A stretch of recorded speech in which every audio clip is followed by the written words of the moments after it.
ಆತ್ಮೀಯ ಬಂಧುಗಳೇ, ಶ್ರೀಮದ್ ಭಾಗವತಂ ಸ್ಕಂದ 3 ಭಾಗ 1 ಅಧ್ಯಾಯ 15 ಭಗವದ್ಧಾಮದ ವರ್ಣನೆ. ಇದರಿಂದ 2 ಶ್ಲೋಕಗಳನ್ನು ತಿಳ್ಕೊಳ್ಳೋಣ. ಶ್ಲೋಕ 5. ನಮೋ ವಿಜ್ಞಾನ ವೀರ್ಯಾಯ ಮಾಯಯೇದಮುಪೇಯುಷೆ ಗೃಹೀತ ಗುಣಭೇದಾಯ ನಮಸ್ತೆ ವ್ಯಕ್ತಯೋನಯೇ.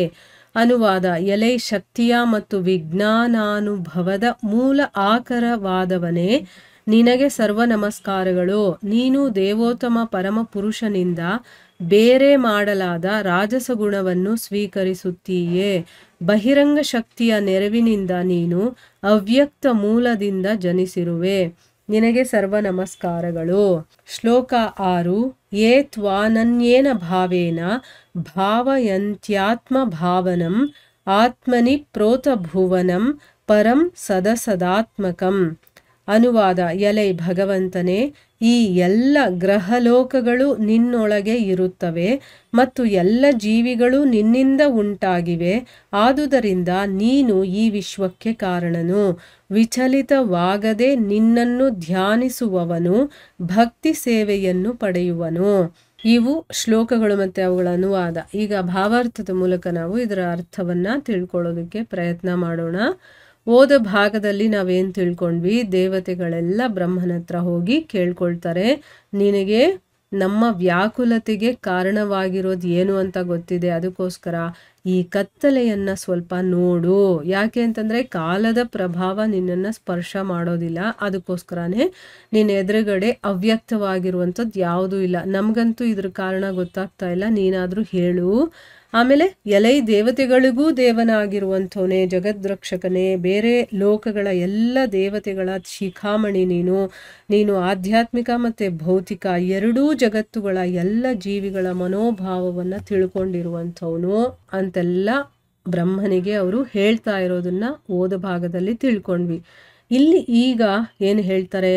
ಎಲೆ ಶಕ್ತಿಯ ಮತ್ತು ವಿಜ್ಞಾನಾನುಭವದ ಮೂಲ ಆಕರನಾದವನೇ. ಶಕ್ತಿಗೆ ಮತ್ತು ವಿಜ್ಞಾನ ಎರಡಕ್ಕೂ ಕೂಡ ಮೂಲ ಆಕರನಾಗಿರುವಂಥ ನಿನಗೆ ನಮಸ್ಕಾರಗಳು. ನೀನು ಆ ದೇವೋತ್ತಮ ಪರಮಪುರುಷನಿಂದ ಬೇರೆ ಬೇರೆ ಮಾಡಿರುವಂಥ ರಾಜಸ ಗುಣ ಅನ್ನುವಂಥದ್ದು ಇದೆಯಲ್ಲ, ಅದನ್ನು ಸ್ವೀಕಾರ ಮಾಡಿದೀಯಾ. ಬಹಿರಂಗ ಶಕ್ತಿಯ ಸಹಾಯದಿಂದ ನೀನು ಅವ್ಯಕ್ತ ಮೂಲದಿಂದ ಜನಿಸಿದೀಯಾ. ಅಂದರೆ ನಮ್ಮ ಕಣ್ಣಿಗೆ ಕಾಣಿಸದೇ ಇರುವಂತಹ ಒಂದು ಮೂಲ ಇದೆಯಲ್ಲ, ಅಲ್ಲಿಂದ ನೀನು ಹುಟ್ಟಿರುವಂಥವನು. ಯಾಕಂದರೆ ಐಹಿಕ ಪ್ರಪಂಚಕ್ಕೆ ಸೇರಿರುವಂಥದ್ರಿಂದ ಹುಟ್ಟಿರುವವನಲ್ಲ ಬ್ರಹ್ಮ, ಅವನು ಭಗವಂತನಿಂದನೇ ಹುಟ್ಟಿರುವಂಥವನು ಸ್ವಯಂ. ಅದಕ್ಕೋಸ್ಕರನೇ ಅವ್ಯಕ್ತ ಮೂಲದಿಂದ ನೀನು ಹುಟ್ಟಿದೀಯಾ, ನಿನಗೆ ನಮ್ಮ ನಮಸ್ಕಾರಗಳು ಅಂತ ಇಲ್ಲಿ ಪ್ರಾರ್ಥನೆ ಮಾಡ್ಕೊಳ್ತಾ ಇದ್ದಾರೆ. ಈಗ ಭಾವಾರ್ಥದಲ್ಲಿ ಗುರುಗಳೇನು ಹೇಳಿದ್ದಾರೆ ಅಂತ ತಿಳ್ಕೊಳ್ಳೋಣ. ಎಲ್ಲ ಜ್ಞಾನ ವಿಭಾಗಗಳಿಗೆ ಮೂಲವಾಗಿರುವ ವೈಜ್ಞಾನಿಕ ಜ್ಞಾನ ವಿಷಯವೇ ವೇದಗಳು. ಈ ವೇದಗಳ ಜ್ಞಾನವನ್ನು ದೇವೋತ್ತಮ ಪರಮಪುರುಷನು ಮೊದಲು ಬ್ರಹ್ಮನ ಹೃದಯದಲ್ಲಿ ನೆಲೆಗೊಳಿಸಿದನು. ಆದುದರಿಂದ ಬ್ರಹ್ಮನು ಎಲ್ಲ ವೈಜ್ಞಾನಿಕ ಅನುಭವಕ್ಕೆ ಮೂಲ ಸ್ತ್ರೋತನಾಗಿರುತ್ತಾನೆ. ಅಂದರೆ ಅರ್ಥ ಏನು? ಈಗ ನಾವು ಯಾವುದೇ ವಿಷಯವನ್ನು ತಗೊಂಡ್ರು, ಯಾವುದೇ ಜ್ಞಾನವನ್ನು ತಗೊಂಡ್ರು, ಆ ವಿಭಾಗಗಳನ್ನು ತಗೊಂಡ್ರು, ವೈಜ್ಞಾನಿಕವಾದ ಜ್ಞಾನ ಏನೇ ಆಗೋಗಿರಲಿ, ಎಲ್ಲ ವಿಷಯಗಳು ಎಲ್ಲಿಂದ ಬಂದಿರುವಂಥದ್ದು? ವೇದಗಳಿಂದ ಬಂದಿರುವಂಥದ್ದು. ಆ ವೇದದ ಜ್ಞಾನವನ್ನು ಮೊದಲು ಭಗವಂತ ಯಾರು ಕೊಟ್ಟಿದ್ದು? ಬ್ರಹ್ಮನ ಹೃದಯದಲ್ಲಿ ಅವನು ಅದನ್ನು ನೆಲೆಗೊಳಿಸ್ತಾನೆ, ಅಂದರೆ ಅದರಲ್ಲಿ ಸ್ಥಾಪಿಸ್ತಾನೆ. ಅವನ ಹೃದಯದಲ್ಲಿ ತಂತಾನಾಗೆ ಆ ಜ್ಞಾನ ಬರಬೇಕು, ಆ ರೀತಿ ಮಾಡ್ತಾನೆ. ಅದಕ್ಕೋಸ್ಕರನೇ ಬ್ರಹ್ಮ ಎಲ್ಲ ವೈಜ್ಞಾನಿಕ ಅನುಭವಕ್ಕೆ ಮೂಲ ಸ್ರೋತ ಅವನು.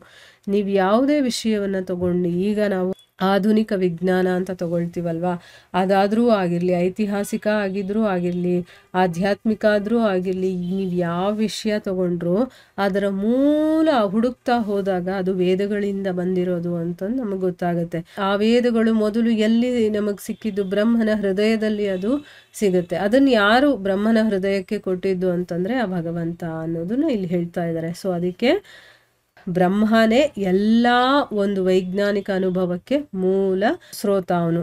ಅಂದರೆ ಏನು? ಮೊದಲು ಯಾರು ಅದನ್ನು ಅನುಭವಿಸಿದ್ದು ಅಂತಂದರೆ ಬ್ರಹ್ಮ. ಅವನು ಗರ್ಭೋದಕಶಾಹಿ ವಿಷ್ಣುವಿನ ದಿವ್ಯ ಶರೀರದಿಂದ ನೇರವಾಗಿ ಜನಿಸಿದವನು. ಗರ್ಭೋದಕಶಾಹಿ ವಿಷ್ಣುವನ್ನು ಈ ಭೌತ ಜಗತ್ತಿನಲ್ಲಿ ಯಾವನೂ ಕಂಡಿರುವುದಿಲ್ಲವಾದುದರಿಂದ ಅವನು ಅವ್ಯಕ್ತನಾಗಿರುತ್ತಾನೆ.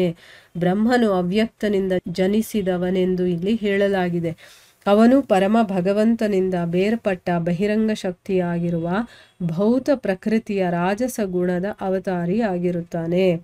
ನೋಡಿ, ಇಲ್ಲಿ ನಾವು ಮೊದಲನೇ ಸ್ಕಂದ ಓದಿದೀವಲ್ಲ, ಅದರಲ್ಲಿ ಗರ್ಭೋದಕಶಾಹಿ ವಿಷ್ಣು, ಕಾರಣೋದಕ, ಇದನ್ನೆಲ್ಲ ನಾವು ತಿಳ್ಕೊಂಡಿರೋದ್ರಿಂದ ಇಲ್ಲಿ ನಮ್ಗೆ ಅರ್ಥ ಆಗುತ್ತೆ ಅಲ್ವಾ. ಬ್ರಹ್ಮ ಹೇಗೆ ಹುಟ್ಟಿದ ಅನ್ನೋದೆಲ್ಲ ನಾವು ತಿಳ್ಕೊಂಡಿದ್ದೀವಿ. ಗರ್ಭೋದಕಶಾಹಿ ವಿಷ್ಣುವಿನ ದಿವ್ಯ ಶರೀರದಿಂದ ಅವನು ನೇರವಾಗಿ ಹುಟ್ಟಿರುವಂಥವನು. ಆ ಕಮಲದ ಹೂವಿನಲ್ಲಿ ಅವನು ಹುಟ್ಟಿದಂಥವನಲ್ವಾ. ಸೊ ಆ ಕಮಲದ ನಾಳ ಎಲ್ಲಿಂದ ಬಂದಿತ್ತು? ಗರ್ಭೋದಕಶಾಹಿ ವಿಷ್ಣುವಿನ ದಿವ್ಯ ಶರೀರದಿಂದ.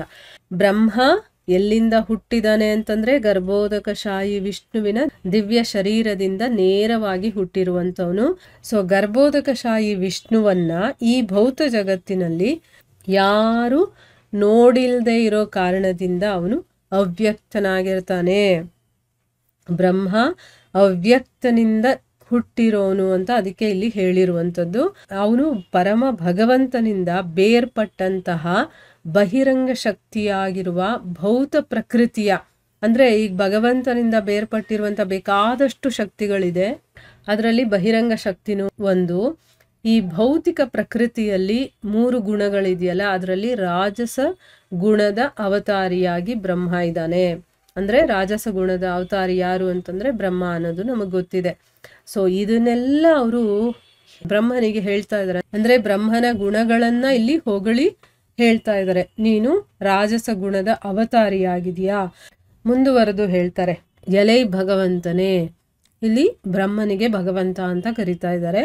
ಈ ಎಲ್ಲ ಗ್ರಹಲೋಕಗಳು ಕೂಡ ನಿನ್ನೊಳಗೇ ಇರುತ್ತೆ, ಮತ್ತೆ ಎಲ್ಲ ಜೀವಿಗಳು ಕೂಡ ನಿನ್ನಿಂದಾನೇ ಬಂದಿರುವಂಥದ್ದು. ಅದಕ್ಕೋಸ್ಕರ ನೀನು ಈ ವಿಶ್ವಕ್ಕೆ ಕಾರಣನು. ವಿಚಲಿತವಾಗದೆ ನಿನ್ನನ್ನ ಧ್ಯಾನಿಸ್ತಾರಲ್ಲ, ಅವರು ಭಕ್ತಿ ಸೇವೆಯನ್ನ ಪಡೀತಾರೆ. ಅಂದ್ರೆ ಯಾರು ಬ್ರಹ್ಮನನ್ನ ಸ್ವಲ್ಪನೂ ವಿಚಲಿತವಾಗದೆ ಧ್ಯಾನಿಸ್ತಾರೋ ಅವರು ಭಕ್ತಿಯನ್ನ ಪಡೀತಾರೆ ಅಂತ ಅಂದ್ಬಿಟ್ಟು ಇಲ್ಲಿ ಹೇಳ್ತಾ ಇದ್ದಾರೆ. ಇಲ್ಲಿ ಬ್ರಹ್ಮನನ್ನ ಪ್ರಾರ್ಥನೆ ಮಾಡ್ಕೊಳ್ತಾ ಇದ್ದಾರೆ ದೇವತೆಗಳು. ಮುಂದುವರೆದು ಏನಾಗುತ್ತೆ ಅಂತ ನಾವು ಮುಂದಿನ ಭಾಗದಲ್ಲಿ ತಿಳ್ಕೊಳ್ಳೋಣ.